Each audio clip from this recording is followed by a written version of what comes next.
For the better part of 2 years, Conservative Party leader Pierre Poilievre had a commanding lead in the polls. For him to become prime minister wasn't a matter of if, but when. But then a funny thing happened. Justin Trudeau, his primary nemesis, stepped down as both Liberal leader and prime minister. Now Poilievre finds himself in second place to Mark Carney, Trudeau's successor. Carney, in one of his first acts as prime minister, neutralized the consumer carbon tax, one of Poilievre's main talking points. Today, as the country faces an existential threat from U.S. President Donald Trump, it seems voters want less populism, not more. A new book about Pierre Poilievre, seemingly made for this moment, looks at the conservative leader through a more critical lens. Here to talk about Ripper, the making of Pierre Poilievre, is author Mark Bourrie. Welcome. Hi.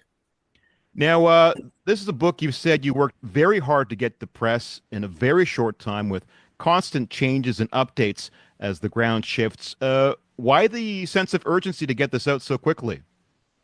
Well, the plan had been to get it out in April or May for a fall election because I'm a bit of a sucker. I actually believe it when people tell me elections are going to be held when they say they're going to be held. So my plan was to get the thing done, work hard to do a substantial book, get her done, get it out, tool around, visit people, do the bookstores, signing stuff and the media stuff, and then kind of sit back through that election campaign. By then the book would probably have kind of run its course, but then everything changed. Now, early on in the book, you say critics of the book will say, I hate Poilievre. It certainly has a different tone than, say, Andrew Lawton's Pierre Poilievre, A Political Life, which you mention in the book. How do you feel about the conservative leader? Well, first of all, I'm not running for the Conservatives like Andrew Lawton, so I suppose there's a difference there. How do I feel about him? I've liked him when I've talked to him, I don't think he has a lot of friends, and I was never a friend, but I certainly was never a critic or an enemy, because when I was reporting on Parliament Hill, I mostly just reported on legal stuff, and that wasn't one of his areas. So I like him as a person. He seems like a decent enough guy. I like the fact that he works hard, and that he one of the things that really sticks with me is his fight for help for the parents of autistic children, which he got into years before he even got married. So it's not anything to do with his own family, and there's no votes in that really, and there's not enough to sway a riding, and there's no money in it. So I think he has altruistic aspects of his political work. So there's things like that that I appreciate, and I also kind of appreciate his amazing luck. I think the man has tremendous luck, and I wouldn't count him out yet. Tremendous luck, but there's a bit of a work ethic there, as you've said. Yeah, luck comes. There's all kinds of sayings about luck coming to people who work hard. Now he's been thrown a real curve with Trump. I think that he would still be very competitive against Carney if Trump hadn't started talking about annexing Canada. And then people have been looking for someone that they think won't go weak at the knees, at Mar-a-Lago. And I think there's another thing too. People are really sick of politics right now. I think people are just up to here in politics. They would really like to be able to hand it all to somebody the way they hand off their tax material, and just know that they're going to do all right, and they're not going to get audited or arrested. And I think Carney comes across as somebody where you could just say, oh, finally, we won't be hearing this crap anymore. Of course, we will, but I think that that's really what people want. It's almost like a post-pandemic desire to return to normal after 5 years of weird. I think people miss politics being boring. Yeah, and I think they wish it was just not something that they thought about, or certainly something that they worried about. And that's, I think, what happened with the Trump stuff, is that all of a sudden it became really real. The idea that that Canada itself would be invaded. I mean, people talk separatism and stuff in Quebec in the West, and we've had lots and lots of problems, and Lord knows we still do.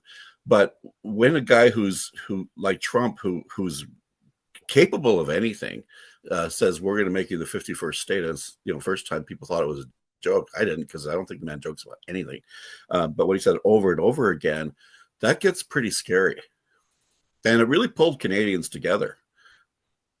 I want to get into the title of the book here. It's called Ripper, after what the commentator David Brooks has defined as two types of Western politicians, rippers and weavers. And you argue that Poilievre is more of a ripper. Why is that?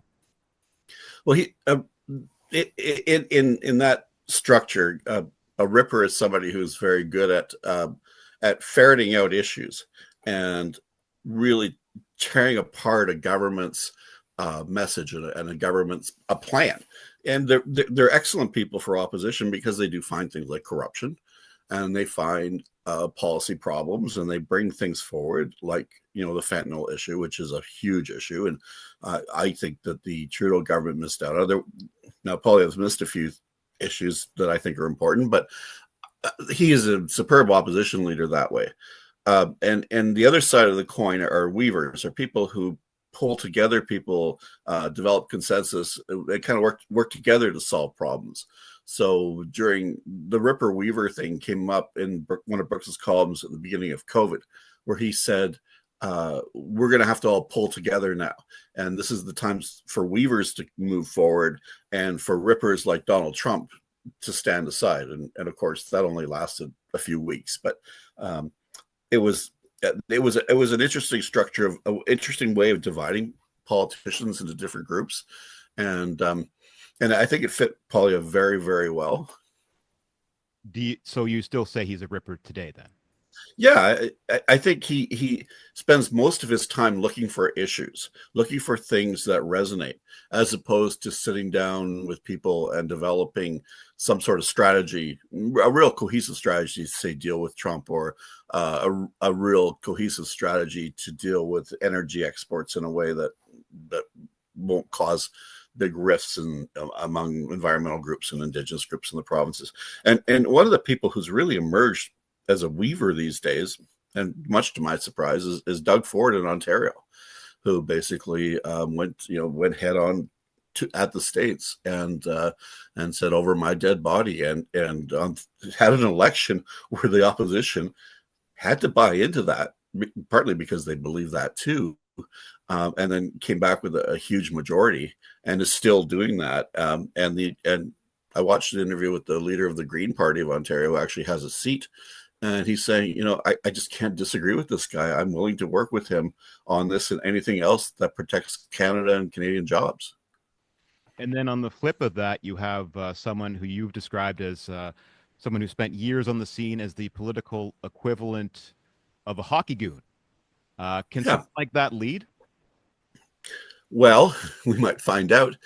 It depends on if they listen. If you don't know things, but you have people, but you will listen to people who do, you can be quite a good leader. And Canada is so complex that nobody knows everything about all parts of Canada, and all types of Canadian people. So I think to be a good leader, and this is one of Trudeau's failings, is that you really do have to have information coming from all parts of the country, from all groups of people, classes of people you disagree with. And I think around Trudeau, there was just this huge information filter for him. If he's capable of doing that, and I haven't seen any sign of it yet, because even in the Tory campaign, you see a big split between his own people and the rest well, not the rest, but a large faction of the Conservative Party. He's young, though. People do grow up. He's only 45. He looks older now. They've kind of aged him up a bit, I think, for this campaign. But it's surprising what people can do. But my main concern about him being a good prime minister is with the Trump crowd. When he's dealing with them, he's dealing with people who don't believe in. He doesn't believe in everything they believe in, but he believes in an awful lot. And I think if there's heroes out there for him, they would be much more of a group of heroes than, say, a Barack Obama or a Kamala Harris. And will he try to impress them? Will he agree to things that a sensible person would not agree to? That's my worry. Now, you seem to argue in the book that he's rigid in his ideology, even by conservative standards. He famously says he's never changed much in his positions since He wrote that essay as a university student. As prime minister, I would. Is that a liability? Yeah, of course it is. Even you look at like great leaders of the past, like Winston Churchill, who changed positions on lots of things, even changed parties a couple of times, or Franklin Roosevelt, who was very conservative and then led the New Deal in the States. Um, Pierre Poilievre is not a person who say would put together a policy convention and develop new policies. His policies, his economic policies, especially, and most of his social policies, are things that were locked in when he was a university student, and he has spent the rest of his time being a politician as opposed to preparing for governing. Now, we've already seen him pivot ever so slightly in the campaign in the effort to distance himself from Donald Trump, Canada first for a change. How do you think he's doing on that score so far? Um, I don't think he's doing very well on that. There's just so much. There's so much baggage that they have. Everything from his campaign manager, the picture floating around of her wearing a MAGA hat, to the stuff about woke, the stuff about cutting foreign aid that sounds an awful lot like what they did to USAID in the States. Um, yeah, I think he's going to have an awful hard time separating himself from the movement that created Trump and Nigel Farage in Britain and Geert Wilders in the Netherlands and Marine Le Pen. I mean, this is every country seems to have somebody on the populist right, and that movement's been doing very, very well. And it would be doing very, very well in Canada if Trump wasn't such a friggin' idiot and hadn't basically pulled the rug out from under Poilievre. Now, you've called Poilievre the great alliterator, that he has slogans over substance, sound bites over sound policy, that very few, if any, Canadian politicians have ever had this gift for crafting slogans. And the kicker here, if Poilievre hadn't gone into politics, he would have cleaned up in advertising. All these seem positive things even 8 months ago, but would you say now that these things are starting to work against him? They are in the art. The messaging, the sound bites, the knowing how what media looks for, he's still ahead of the Liberals. He's really far ahead on his use of non-mainstream media, like YouTube, where something like 90% of people under 40 watch it every day, and his YouTube presence is way ahead of Carney's and the Liberals, and was way ahead of Justin Trudeau's. So that it's not obsolete. The problem is to find the right messages, and he kind of went too far on the slogans. I mean, certainly the personal insults resonate now a lot more than they used to. Carbon tax Carney and Justin Journos when he's talking about journalists, that sort of stuff. But he also, when I saw Mark Carney's first media moment, he gave a 3.5-minute answer to a very simple question, which made me think that this guy still thinks he's talking to business reporters who are just dying to pick up every bit of wisdom coming from the head of the central bank. So we'll see if he's able to gear up. Communication was a huge problem for Justin Trudeau. An epic fail for his government was their inability to communicate with Canadians in a straight way and just say the straight dope to Canadians on issues. It was always this pompous, wordy. I called it empathic daddy. He's explaining something to some wayward 12-year-old every time he talked about an important issue. And Poilievre doesn't do that. He just, he can do the 10-second soundbite. I can't, obviously. I wouldn't want you to in this format. Okay. On April 28th, will Canadians elect a Ripper or a Weaver? Who knows? And I mean, it's not a question dodge. I look at elections like 93, 84, where you came in with the new prime minister who was ahead and then lost. That was John Turner. 93, Kim Campbell went in ahead and she was crushed. The 2015 election where Harper won his majority. The 2015 election where Trudeau won his majority. At one point the NDP were ahead. At one point the Conservatives were ahead, and then the Liberals won the election.